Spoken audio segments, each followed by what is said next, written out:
ज्या खाकीवर रक्षण करण्याची जबाबदारी आहे त्याच खाकीतील एका उच्चपदस्थ अधिकाऱ्यानं कोठडीत असलेल्या महिला आरोपीकडे शरीर सुखाची मागणी केल्याचा धक्कादायक प्रकार उजेडात आला आहे।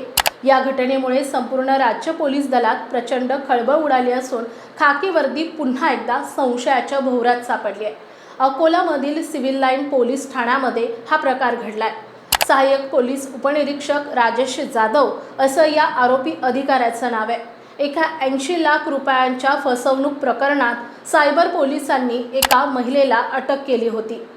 न्यायालयानं तिला पोलीस कोठडी सुनावल्यानंतर तिला सिव्हिल लाईन पोलीस ठाण्यातील कोठडीमध्ये ठेवण्यात आलं होतं।